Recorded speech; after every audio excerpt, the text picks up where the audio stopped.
I come from a family of pioneers.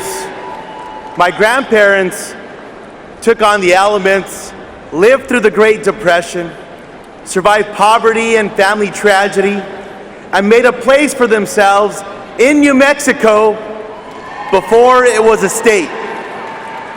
There they tilled their land, raised their crops, protected what they had, and tried to help others. I grew up on that small farm.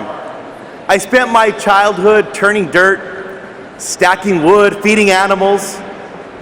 We didn't have much, but we had each other. We had familia. My dad was a union iron worker, local 495. My mom had a job with the local school district.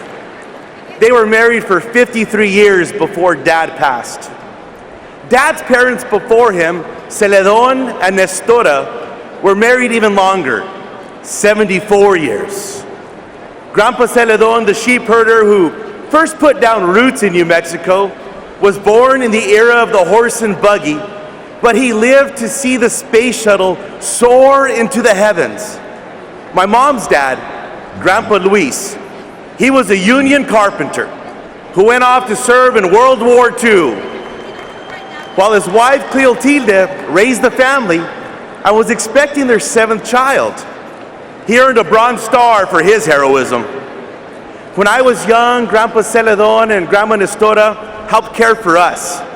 When I was older, Grandpa Luis and Grandma Cleotilde were hurt in a car crash, so we helped care for them. Because that's what families do. Those are the values I learned growing up. That's why I'm here today. I know I might not look like your typical member of Congress, and it's true, I haven't really gotten the bolo tie look to catch on. But the story of my family is the story of millions and millions of other families. It's the story of the great American family. Carpenters and iron workers, sheep herders and soldiers. Generations of Americans have worked hard and looked out for each other, serving and sacrificing for the next generation.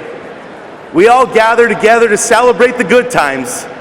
We all rally around each other in times of hardship and tragedy. We all try to leave things a little better than we found them. And these values hold true no matter who you are or where you come from. As Democrats, we believe that everybody in America should have the same opportunity my grandparents and parents had.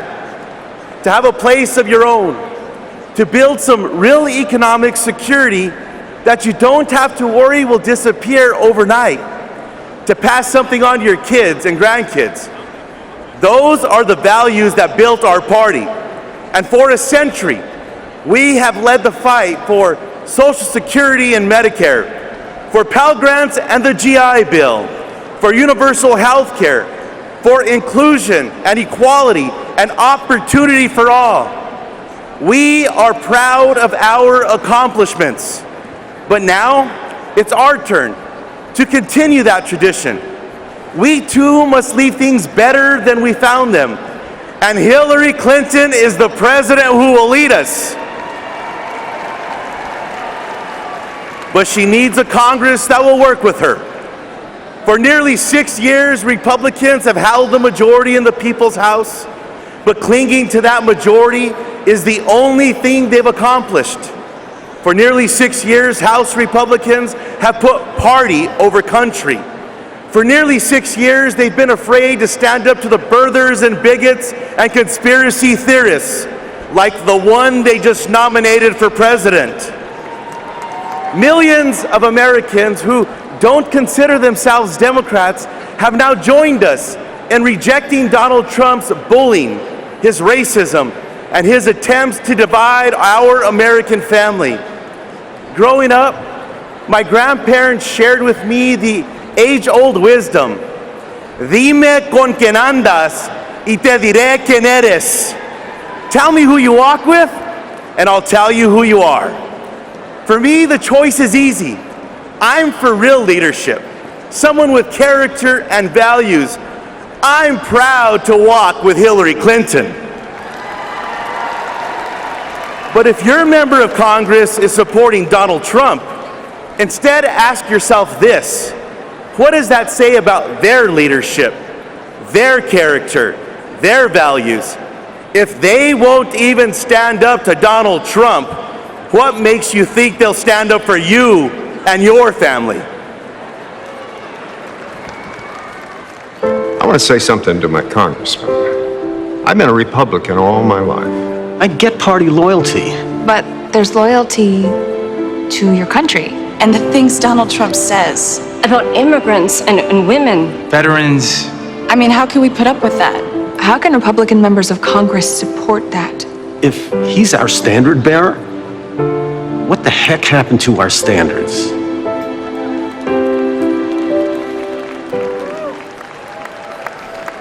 It's time for leaders who will put families first. Leaders who will keep our nation and our neighborhoods safe. Leaders who will help every American family build a more secure financial future. Leaders who will fight to level the playing field and put the people's voice back in the people's house. I'd like you to meet some of those leaders. We, the people, are what America has always been about, and why we are a great country.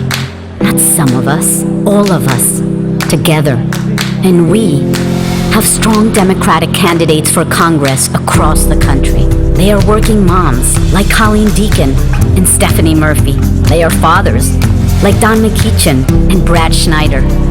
They're immigrants, like Reuben Kewin, community activists, like Dwight Evans, high school teachers, like Steve Santasierra, business leaders, like Terry Bonham, and small business owners, like Monica Vernon.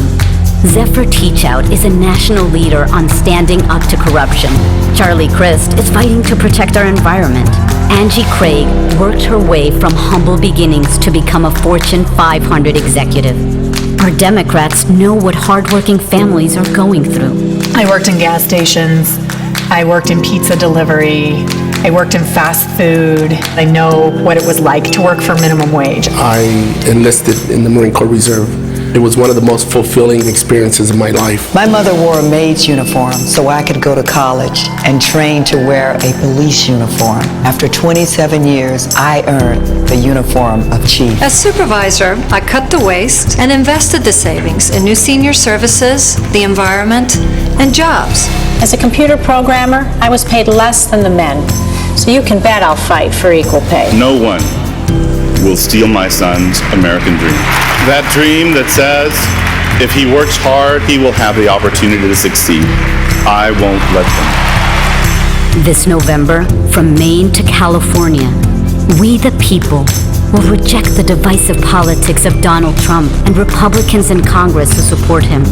We will elect Democrats to Congress who represent us, the people.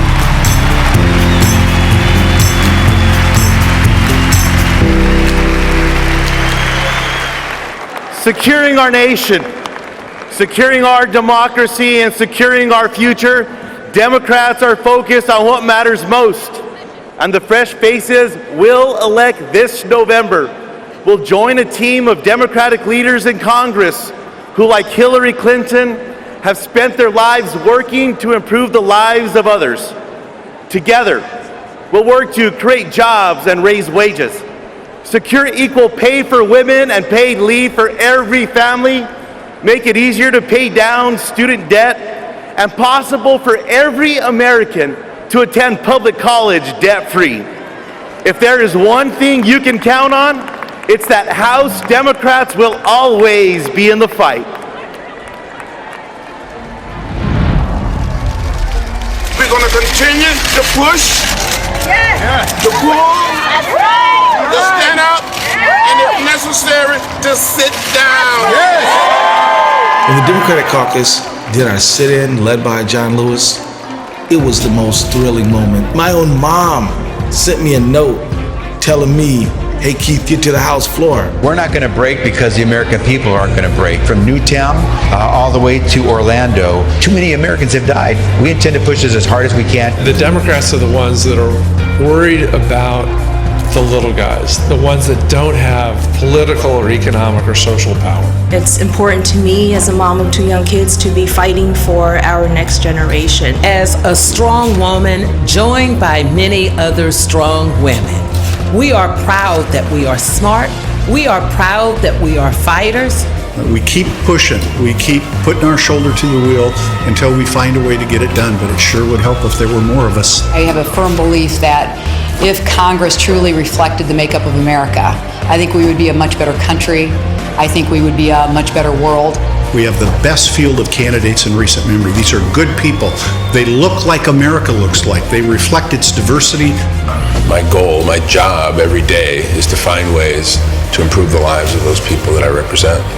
Flint is a story of a whole community that's been left behind. I have been really encouraged that so many members of the Democratic caucus have traveled to Flint. When Leader Pelosi, Mr. Hoyer, Mr. Clyburn, all these members of Congress, just to be with the people of my hometown and to give them the encouragement, to help them understand that they're not alone. But the way we press forward is have better ideas. With climate change, we're pulling a lot of people, including industry and Republicans, in the right direction. Healthcare to student debt to minimum wage. To fight for so many immigrants who came to this country. Retirement security is really near and dear to my heart. Social Security and Medicare. Reauthorization of the Violence Against Women Act.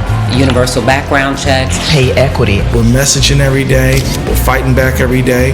We're doing field campaigns. We've been in the real fights that the American people want us to be involved in. We're going to push, pull, stand up, sit down. So don't give up. Don't give in. Keep the faith and keep your eyes on the prize.